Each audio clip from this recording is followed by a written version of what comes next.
오늘 새벽 우리에게 주신 하나님의 말씀은 사무엘상 21장입니다. 제21장.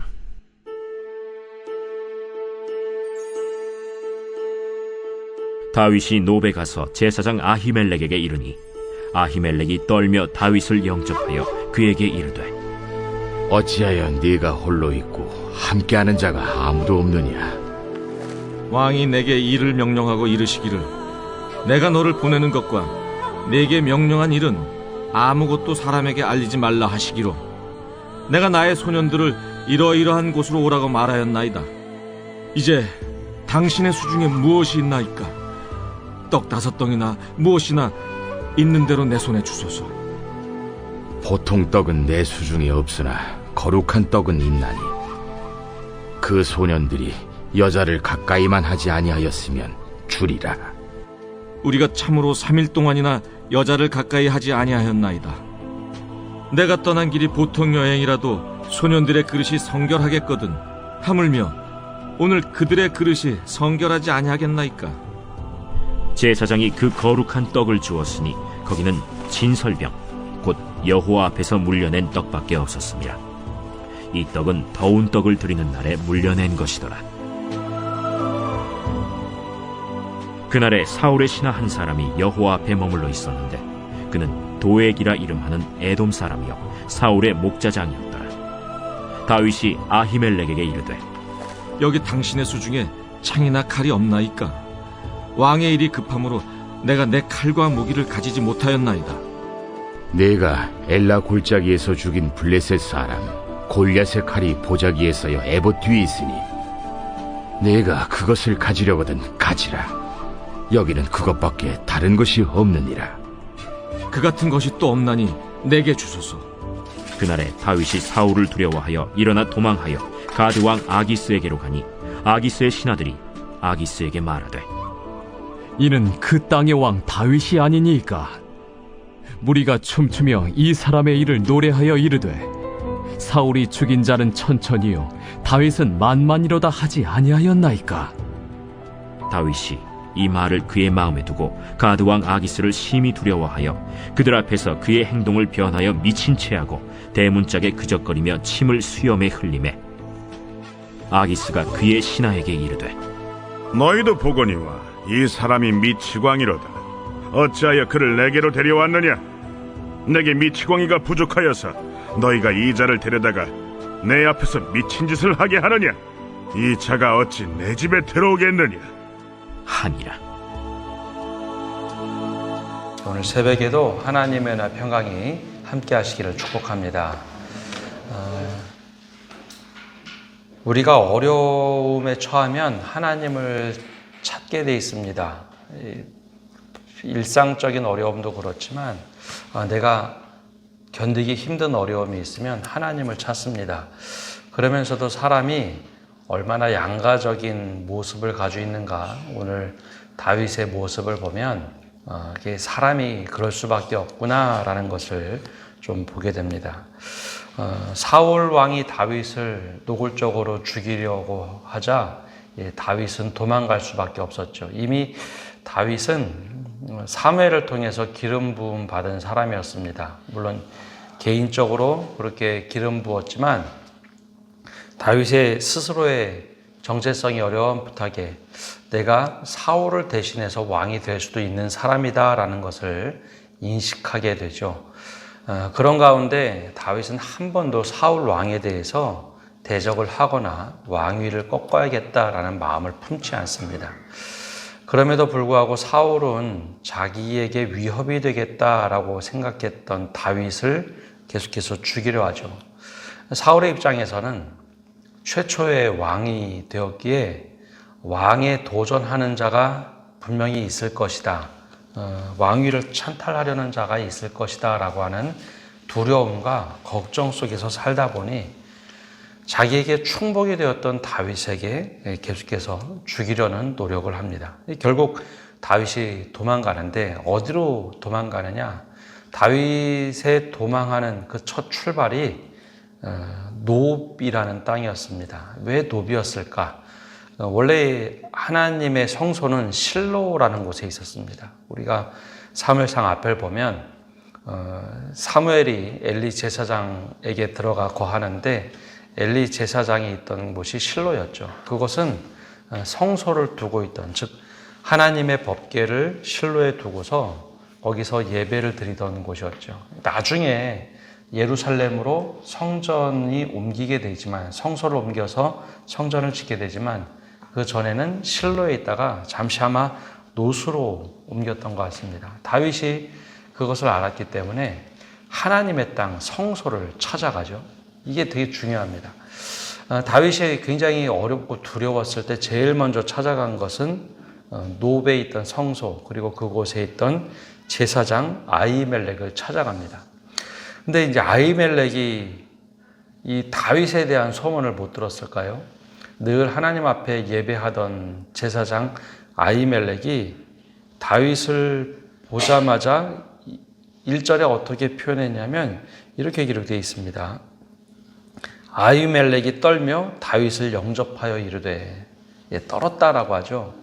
다윗을 보고 떨 만한 이유가 별로 없습니다. 그런데 다윗을 딱 보자마자 행색이 초라하죠. 함께하는 군대는 보이지 않습니다. 이미 다윗이 블레셋과 전투를 하는 군대 장관의 역할을 했기 때문에 적어도 다윗이 이곳에 공식적으로 방문하려면 군대를 이끌고 와야 됩니다. 자기의 보호도 해야 되고 전투에 임해야 되기 때문에 군대를 데리고 오는 게 맞는 거죠. 그런데 행색도 초라하고 다윗이 영 이상해 보입니다. 이게 들리는 소문이 맞다는 거죠. 사울왕이 군대를 풀어서 다윗을 죽이려 하는데 다윗이 분명히 도망 온 사람이죠. 그래서 이 다윗이 아히멜렉을 만나서 이제 대화를 하는데 아히멜렉이 물어봅니다. 어찌해서 내게 홀로 있고 함께하는 자가 아무도 없느냐? 여기서는 군대가 없다는 얘기입니다. 함께 이제 수화를 들던 소년들, 즉 함께하던 몇 명 참모는 있었지만 군대가 오지 않으니까 깜짝 놀라서 이제 물어보죠. 도망치는 거 아닌가라는 그런 뉘앙스입니다. 그때 이제 다윗이 뭐라고 얘기하느냐? 분명히 하나님의 전에 하나님께 도움을 얻고자 기도를 하고자 성소에 갔는데 다윗이 이때 거짓말을 합니다. 2절에 보면 이렇게 얘기하죠. 다윗이 제사장 아히멜렉에게 이르되 왕이 내게 이를 명령하고 이르시기를 내가 너를 보내는 것과 내게 명령한 일은 아무것도 사람에게 알리지 말라 하시기로 내가 나의 소년들을 이러이러한 곳으로 오라고 말하였나이다. 이제 순간적인 위험을 모면하고자 거짓말을 합니다. 이게 이제 사람이라는 거죠. 사람이 그렇습니다. 하나님께 간구하고 도움을 구하고 위험에 처했을 때 하나님께 간구하기 위하여 나오지만 때로는 두렵고 어려움이 생기면 그 순간을 모면하기 위해서 거짓말을 할 수도 있는 그런 것이 이제 사람이라는 거죠. 그러면 다윗이 정말 이게 나쁜 짓을 했느냐? 그렇게만은 이야기할 수가 없습니다. 그러면 정직하게 사울이 나를 죽이기 위해서 군대를 풀어서 도망왔다고 얘기하는 것이 정말 정직하고 바른 사람의 모습인가? 참 이거는 고민이 되는 모습이죠. 근데 사람이 그렇다는 겁니다. 하나님을 찾으면서도 제사장 앞에서 거짓말을 할 수밖에 없는 존재. 그런데요, 기가 막히게 이런 상황을 아히멜렉이 몰랐을까? 제사장 아히멜렉이 왜 모르겠습니까? 그런데 아히멜렉은 거기에 대해서 계속 물어보지 않습니다. 다윗의 그런 형편, 다윗이 이럴 수밖에 없는 상황, 그것을 기도하던 사람 아히멜렉 제사장은 그것을 인정을 합니다. 다윗이 이러이러해서 왔구나. 하나님을 신실하게 믿는 사람들에게 있어서 때로는 이 정직하다라는 것이 과연 어떤 것인가라는 것을 우리가 좀 고민할 필요가 있습니다. 어떤 사람들은 나는 정직해, 사실대로만 말해. 그래서 누가 듣기에 불편한 말을 계속해서 하는 사람들도 있는가 하면 굳이 이야기하지 않아도 되는 사실은 말하지 않아도 되는 것입니다. 이 정직함이 하나님 앞에서 어떤 것인가? 우리가 하나님 앞에서 정직하면 되는데 그것이 아니라 때로는 사람들 앞에서 엉뚱한 정직함을 표현할 때도 있습니다. 근데 다윗과 아히멜렉이 지금 이 대화 오고 가는 중에 지금 어떤 상황인지 어떤 형편인지, 말은 사울 왕이 비밀 명령을 내려서 왔다라고 했지만 아히멜렉도 알고 다윗도 이 상황을 모두 다 인지하고 있다는 거죠. 그러면 아히멜렉이 왜 거짓말 하느냐고, 지금 하나님께 와서 이 성소에 와서 아무런 할 자격이 없다라고 하지 않습니다. 도망 온 행색이 뻔하지만 아히멜렉은 그것을 그대로 믿어주죠. 그리고 대화 속에서 다윗이 얼마나 다급한지 수중에 있는 떡 5덩이 떡을 좀 달라라고 부탁을 하죠. 근데 아히멜렉이 이 이야기를 듣고 뭐라고 얘기하느냐, 실제로 이 아히멜렉이 가지고 있던 먹을거리가 없었습니다. 아마 이게 예배가 끝나고 나서 혹은 다 정리하고 나서 그런지 아히멜렉이 가지고 있는 것이 아무것도 없었죠. 단 하나님 앞에 드리던 진설병이라는 거룩한 떡만 가지고 있던 겁니다. 근데 이 진설병을 먹는 조건이 있습니다. 신명기나 그 말씀들을 보면 진설병은 예배 드리고 나서 제사장들이 먹는 떡 혹은 거룩하게 구별된 사람만이 먹는 떡입니다. 그래서 제사장 아히멜렉이 물어봅니다. 내가 이 진설병, 거룩한 떡은 있는데 이게 조건이 돼야 된다. 근데 그걸 기가 막히게 다윗도 알아듣죠. 다윗은 계속 하나님을 경외하며 살던 이였기 때문에 이 진설병을 먹어야 되는 사람의 태도 혹은 그 규례를 알고 있습니다. 그래서 먼저 이런 얘기를 하죠. 여자를 가까이 하지 아니한 사람이고, 그리고 이미 우리가 3일 동안 계속해서 전쟁에 참여했기 때문에 우리는 거룩하게 구별된 사람이라고. 특별히 진설병을 먹을 수 있는 사람들은 거룩한 전쟁, 즉 하나님을 위해서 전쟁에 참여한 사람들은 이 진설병을 먹을 자격이 됩니다. 그래서 바로 그 이야기를 하고 있는 겁니다. 다윗이 우린 3일 동안 하나님을 위해서 거룩하게 전쟁에 참여하는 사람이기에 이 받을 자격이 된다. 그러자 아히멜렉이 아무 소리 없이 그 떡을 줍니다.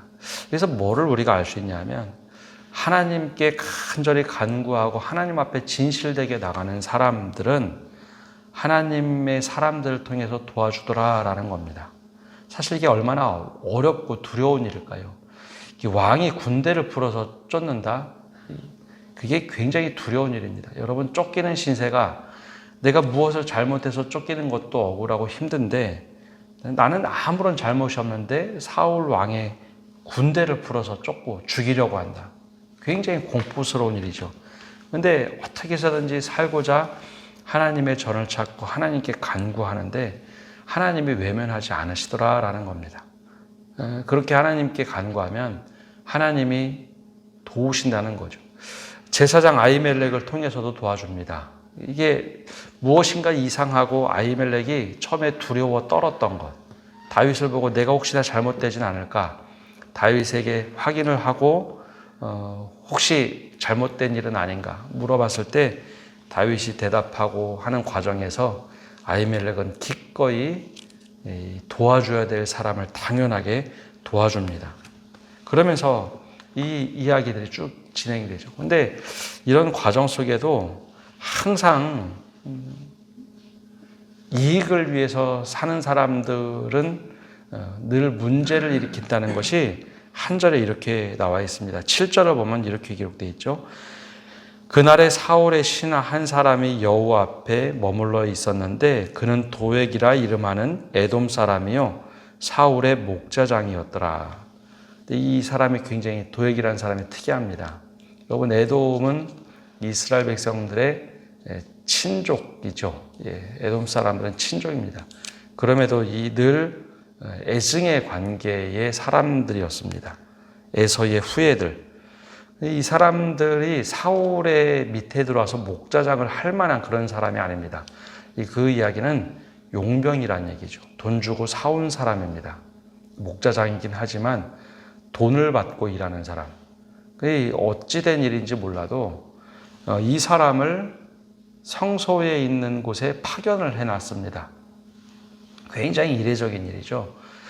성소에는 정말 신복 중에 믿음이 출중한 사람을 보냈어야 되는데 사울은 그렇게 하지 않고 사울이 돈을 준 용병을 성소 옆에 배치를 시켜놨죠. 여러 가지 아마 목적이 있었던 것 같습니다.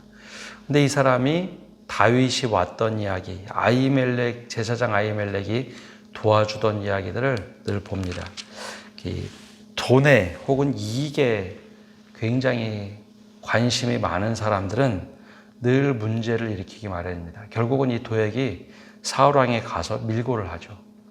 결국 제사장 아히멜렉과 수많은 사람들이 군대가 와서 다 죽임을 당하게 됩니다. 이 도액이라는 사람, 에돔 사람, 돈을 받고 이 행동하는 사람 때문에 결국 그런 문제가 생기죠. 우리 주변에 그런 사람들이 있는지 늘 좀 조심해야 합니다. 그 사람들은 늘 이익에 탐하는 것, 하나님과의 관계는 관심 없고 이익을 생각하는 사람은 성소에 있을지라도 조심해야 되는 사람이죠. 이제 다윗과 아히멜렉이 쭉 대화하는 과정에 개입했던 이 사람이 결국 문제를 일으킵니다. 근데 아히멜렉이 여기서 끝나지 않고요. 다윗이 무기를 찾자 제사장이 무슨 무기가 있겠습니까? 근데 기꺼이 다윗이 골리앗을 죽인 후에 골리앗의 이 무기가 여기 남아 있었죠. 그것을 축복하며 다윗에게 줍니다. 그러고 나서 이제 다윗이 이곳을 떠나죠. 하나님은 늘 믿음의 사람들을 통해서 도와줄 준비를 하십니다. 그것이 우리가 오늘 말씀을 통해서 내가 정말 어려울 때 하나님을 찾으면 하나님께서 도와주신다는 것, 그걸 우리가 믿음의 눈으로 바라보아야 합니다. 그리고 나서 이제 다윗이 계속 여기에 머물러 있을 수는 없었고 도망을 가는데 이번에는 반대로 도망갑니다. 이 10절에 보면 이렇게 기록되어 있죠.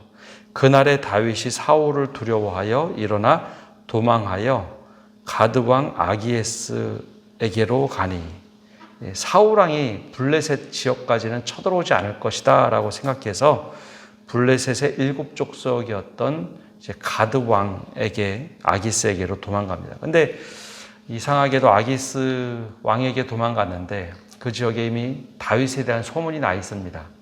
사람들이 다윗을 이스라엘의 왕으로 인식을 했다는 거죠.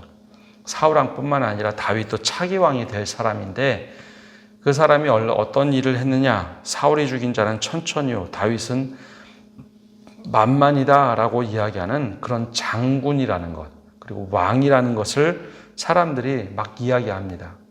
저 사람 분명히 다윗 왕인데 어떻게 여기까지 왔을까, 우리를 정탐하러 온 것은 아닌지, 그런 이야기를 왕에게 합니다. 그러자 이제 다윗이 깜짝 놀라서 그날에 미친 척을 하죠. 막 침을 흘리고 귀신 들린 사람처럼 행합니다. 그래서 결국 이제 가드 왕 아기스가 보기에는 미치광이라고 여기 칭했지만 귀신 들린 미치광이거든요. 이스라엘 땅에서 이스라엘 귀신 들린 자가 여기 와서 행동을 한다. 절대 그럴 수가 없는 거죠. 그래서 그냥 단순히 미치광이가 아니라 저건 이스라엘의 귀신을 몰고 올 수 있는 사람이기 때문에 내 집에 절대 들어올 수 없다 하고 다윗을 살려줍니다. 이 사람을 죽이면 귀신이 어떻게 움직일지 모르니까 그렇게 살려주죠. 근데 여기서도 아까 처음에 말씀드린 것처럼 그리스도인의 정직함이라는 게 과연 어떤 것인가? 자신의 생명을 잃으면서도 정직함을 지키는 것이 과연 옳은 것인가? 하나님께서 기름 붓고 소명을 지키도록 할 때 내가 위험을 이기기 위해서 거짓을 통해서 생명을 부지하는 것이 더 바람직한 일인가? 근데 많은 경우에 사람들이 정직을 이데올로기화해서 생각하는 경우가 많습니다. 특히 그리스도인들이. 그래서 나중에 다윗이 이 일을 돌아보면서 시편 34편과 56편을 시를 기록합니다. 그때 이제 이런 상황을, 자기가 행했던 상황을 보면서도 굉장히 고민스러워하죠. 그래서 시편 34편에 보면 이런 이야기를 합니다. 내 혀를 악에서 금하며 내 입술을 거짓말에서 금할지어다. 악을 버리고 선을 행하며 화평을 따를지어다. 여호와의 눈은 의인을 향하시고 그의 귀는 그들의 부르짖음에 기울이시도다. 여호와의 얼굴은 악을 행하는 자를 향하사 그들의 자취를 땅에서 끊으려 하시는도다. 사울을 피해서 이 가드 왕에게 도망갔을 때 자신을 쭉 돌아보면서 거짓을 행하면서도 살려고 했던 그 모습을 자기 스스로 하나님 앞에 기도하며 나아가죠. 그러면서 여호와의 얼굴은 악을 행하는 자를 향하사 그들의 자취를 땅에서 끊으려 하시는도다. 그러면서 자기와 사울 왕과 막 비교하며 복잡한 심정을 하나님 앞에 기도하며 시로 읊조립니다. 그만큼 다윗은 하나님 앞에 어떻게 하면 바로 서고 하나님의 뜻대로 살릴 것인가 그렇게 기도하던 사람이었습니다. 그래서 이 복잡한 심정을 사람이라면 다 가지고 있을 수밖에 없다는 것을 오늘 말씀을 통해서 보여주고 있죠. 오늘 말씀은 급할 때 하나님을 찾아야 된다는 것을 보여줍니다. 때로는 그 앞에 가서 거짓말도 하면서도 하나님 앞에 괴로워하고 힘들어하며 하나님께 어떻게 하면 바르게 설 것인가. 그리고 우리 주위에 도액과 같은 사람이 있다면 늘 조심해야 합니다. 이익을 탐하는 사람은 이익을 위해서 어떤 일도 할 수 있다는 것을 보여주고 있죠.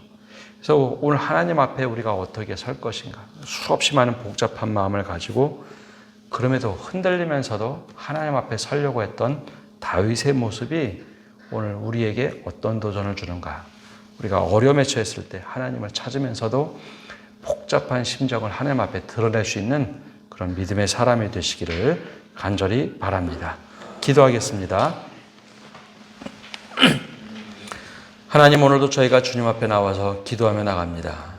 하나님, 사울왕은 쳐들어오고 도망가야 되고 제일 먼저 성소로 찾아가 제사장의 도움을 얻고자 했던 다윗의 모습이 우리가 가장 힘들었을 때 주님을 찾는 우리의 모습이 되게 하여 주옵소서. 하나님, 우리가 어려움에 처했을 때 어디로 피할 수 있고 어디에 가서 의지할 수 있겠습니까? 주님께 찾아가 간구하는 저희가 되게 하여 주옵소서. 때로는 우리가 아히멜렉과 같은 믿음도 허락하여 주옵소서. 분명히 이것이 잘못된 것 같고 도망자의 신세고 권력자에게 잘못된 행동이라는 것 알면서도 하나님의 사람이 와서 도움을 요청할 때 가장 약자를 도와줄 수 있는 두렵고 어려우면서도 그렇게 행할 수 있는 믿음의 행동을 할 수 있는 저희가 되게 하여 주시옵소서. 또 우리 주변에 이익을 탐하고 돈을 위하여 살아가고 있는 도액과 같은 사람은 없는지 우리 자신이 늘 주변을 돌아보며 살게 하여 주시옵소서. 때로는 우리가 살기 위하여 거짓을 행하면서도 하나님 앞에 다시 한번 부르짖고 무릎 꿇고 나갈 수 있는 저희가 되게 하여 주시옵소서. 다윗이 적 진영의 한복판에 들어가서 생명을 살리고자 거짓을 행하면서 미치광이처럼 행동했던 모든 것이 하나님 앞에 참 부끄러운 일이지만 그것을 다시 한번 기도하며 하나님께 용서를 구하고 또 하나님께서 생명 살리심에 대한 감사의 기도를 드릴 수 있는 그런 저희 믿음의 사람이 되도록 은혜 내려 주시옵소서. 오늘 한 날도 모든 것을 주님께 맡겨드립니다. 우리가 이 말씀을 깊이 묵상하며 우리가 이 위기에 처했을 때 어떻게 살아야 되는지 다시 한번 이 말씀을 통해서 깊이 묵상하며 나가는 저희 되게 하여 주시옵소서. 예수님의 이름으로 기도합니다. 아멘.